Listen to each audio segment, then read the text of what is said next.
Har tsawon wani lokaci ka ɗauka kana yi wa wannan kamfanin almundana? Almundana baka ce? To wannan ba shi ake kira da almundana ba. To in ba almundana bane menene? Ko ka fi so in ce sata?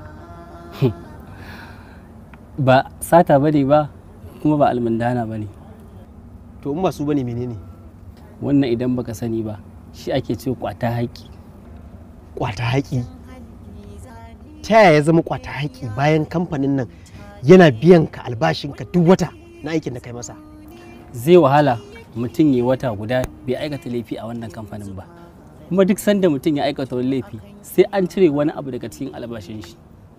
Wannan shi ne dalilin da ya sa ka yanke shawarar ka rika cutar kamfani ta hanyar sata kayan kamfani a matsayin fansa, ko?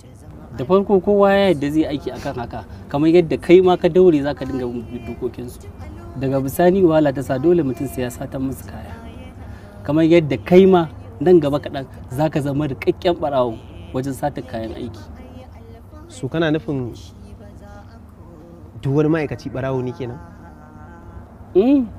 Ban ce duka ba, tunda wasu ba ɓangaren ba suke aiki ba. Amma dai bari in tabbatar maka duk wani lebura ko kilina yana sata kayan kamfanin nan. Amma na zaci tun lokacin da aka ɗauke ku aiki, kamfani ya zayyana muku dokoki da ƙa'idodinsa wanda idan ka karya su dole abin da ka ambata shine zai biyo bayan ka. Da farko kowa ya yadda zai aiki akan haka, kamar yadda kai ma ka daure za ka dinga bin dokokinsu. To idan kun sata ya kuke yi da su?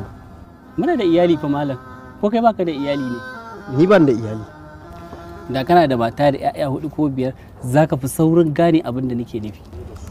Kenan idan na fahimta gida kuke kai kayan domin iyalanku su yi amfani da su, ko? Haka ne, amma idan mutum ya yi sa'a ya kwashi kaya da yawa, akwai wani mai shago da muke siyarwa. Allah ya sauki.